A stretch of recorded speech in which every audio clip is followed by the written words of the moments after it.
ये जो आवास योजना को, हालांकि इसकी डिटेल्स भी नहीं आई, लेकिन आवास योजना को मिडिल क्लास तक लाने का काम जो सरकार कर रही है, हो सकता है उसमें हम जब पूर्ण बजट आएगा तो उसमें डिटेल देखें, कोई विशेष योजना देखें।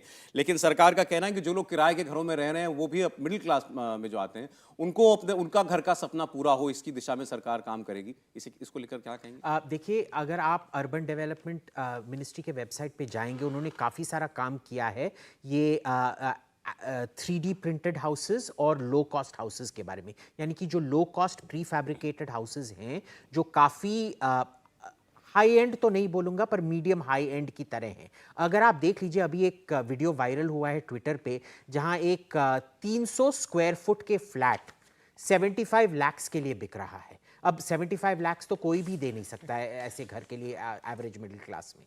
तो ये भी सॉल्व करने का आहिस्ते आहिस्ते हो रहा है, पर ये जल्दी से नहीं करने वाले हैं। ये बिल्कुल आपने खाना मांग दिया, जैसे कन्फ्यूशियस बोलते थे ना, एक भिखारी आपको भीख मांगेगा और उसको एक मच्छी देंगे तो वो एक दिन के लिए ही खा पाएगा, पर अगर आप उसको मच्छी पकड़ना सिखाएंगे तो वो और उसका खानदान काफी दिनों के लिए रह पाएगा। Medium term fiscal policy strategy statement and macro economic framework statement. Thank you.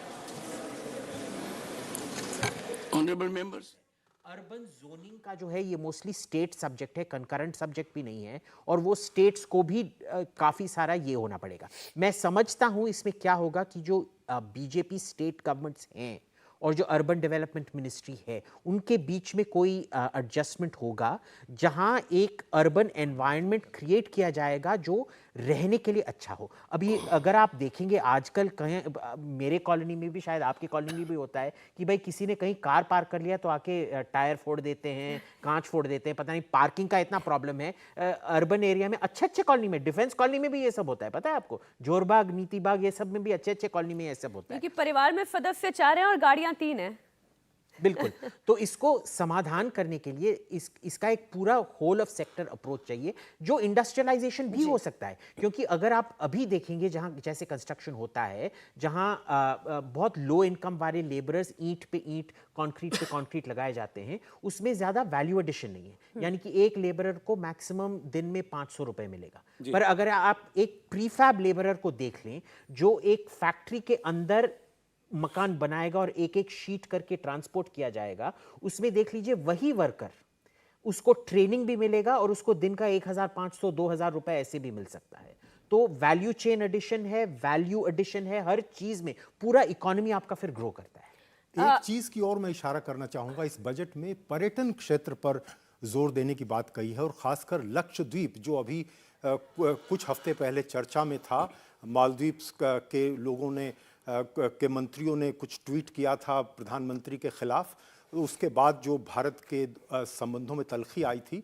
लेकिन ये पर्यटन जो है भारत का ऐसा क्षेत्र है जिसको बहुत ज़्यादा विकसित करने की ज़रूरत है, बहुत और ज़्यादा ध्यान देने की ज़रूरत है। क्योंकि अगर भारत अपने को एक विश्व शक्ति के रूप में देखता है तो विश्व के लोग भारत में आना चाहते हैं, और उसके लिए जो सुविधाएं हैं, देखिए, मैं तो, आप जानते हैं, मैं तो इंग्लैंड में रहता हूं, और विदेशों में जिस तरह की पश्चिमी देशों में, दूसरे लोकतांत्रिक देशों में जैसी सुविधाएं हैं, भारत में वैसी सुविधाएं अभी नहीं हैं। वो विकसित होनी ज़रूरी है, और वो माइंडसेट बहुत जगह पर हमारे जो सेक्टर है टूरिज्म का, उसमें उसके कर्मचारियों में अभी नहीं है, और इंफ्रास्ट्रक्चर भी अभी उतना मजबूत नहीं है। उस पर मैं समझता हूँ कि उसकी तरफ ये इशारा किया है। मुझे उम्मीद है कि उसको ये और आगे बढ़ाएंगे। इसमें 2 चीज़ें सौरभ कही गई है। एक तो जो इंटरेस्ट फ्री लोन दिया जाएगा, और उस पर सरकार काम कर रही है कि वैसे स्टेट्स को जो कि इसको प्रमोट करना चाहते हैं, अगर उनको लोन की ज़रूरत है, पैसे की ज़रूरत है, तो वो दिया जाएगा। दूसरी चीज़ कि जो टूरिस्ट सेंटर हैं उनके अंदर कैसे एक कंपटीशन का भाव जगे ताकि वो अपनी सुविधाओं को बेहतर कर सकें, उसके रेटिंग की भी व्यवस्था की जा रही है। इसको आप इस संदर्भ में कहें कि जिस प्रकार से स्वच्छता को लेके केंद्र सरकार ने एक अभियान चलाया, सर्वे कराना शुरू किया, तो उसके बाद आप देखते हैं कि कैसे शहरों में होड़ सी लगी रहती है।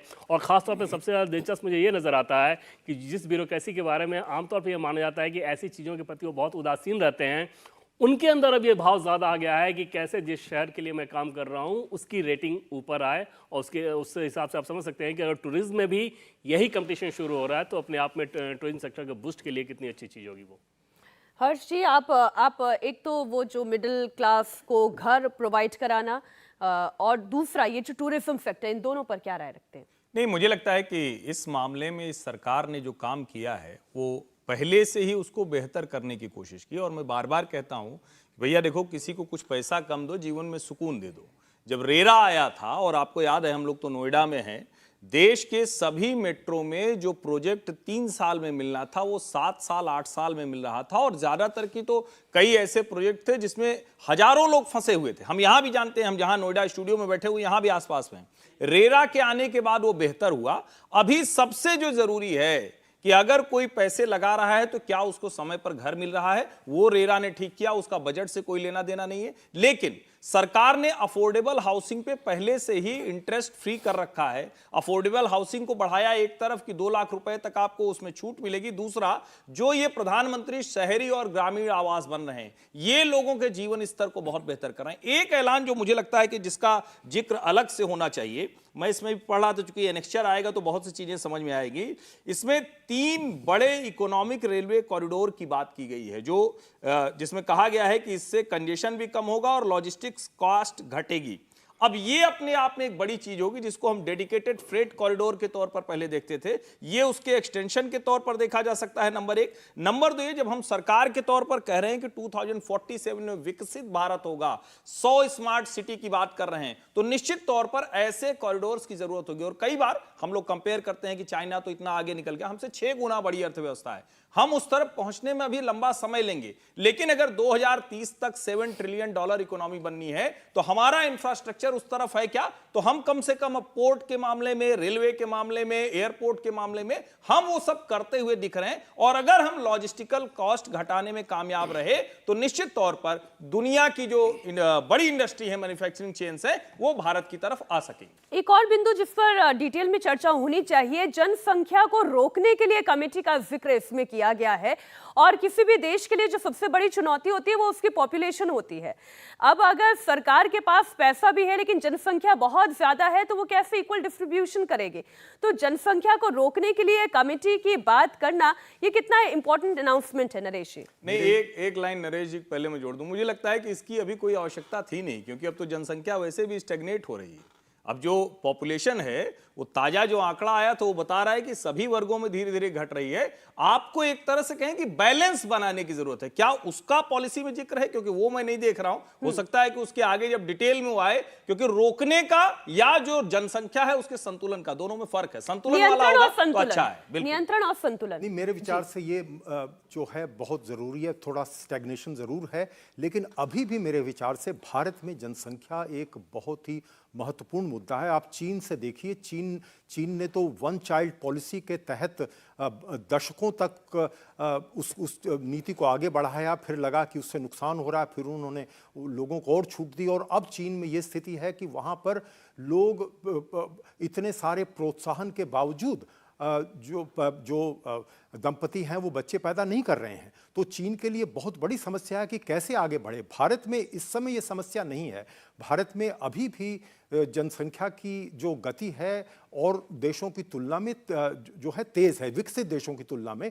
अभी भी जो भारत में हमें आगे चलकर जो देखना है वो ज़रूरी है कि जो हमारा जो स्किल्ड सेक्टर है, जो युवा वर्ग है, जिसकी तरफ इस बजट में इशारा भी किया गया है, थोड़ी बहुत अनाउंसमेंट भी उस तरह की हैं, लेकिन उसको बचाए रखना और वो बहुत ज़रूरी है। और जो संसाधन तो देखिए विकसित हैं, तो जनसंख्या को आप उसी तरह से आप जब तक उसको उसके अनुपात में नहीं बांटेंगे तब तक नहीं होगा। और वैसे भी सर स्टैग्नेशन की अगर बात है भी तो वो शायद मेट्रो शहरों में ज्यादा है। अभी भी जो बी, सी और बाकी के ग्रेड के जितने शहर हैं आप वहां पे देखेंगे, एक फैमिली 2 चाइल्ड, हस्बैंड वाइफ 2 बच्चे। इसी तरीके का आप जो छोटे शहरों में देखेंगे तो यही अनुपात दिखाई देता है मेजरली। देखिए, जनसंख्या में एक और चीज होती है, वो है माइग्रेशन, जो गांव से शहर में होता है। और बहुत सारे शहरों में, क्योंकि गांव में रोजगार नहीं है, खासकर उत्तर प्रदेश और बिहार, उड़ीसा, बंगाल, वहां से बहुत सारे लोग, अभी भी युवा लोग दूसरे दक्षिण की तरफ करने आते हैं। तो जब तक वहां पर रोजगार उत्पन्न नहीं होंगे, वहां पर ये समस्या बनी रहेगी। तो अनुपात, ये जो प्रोपोर्शनल जो विकास है, ये बहुत ज़रूरी है। तो इसमें माइग्रेशन को भी हमें ध्यान में रखना चाहिए।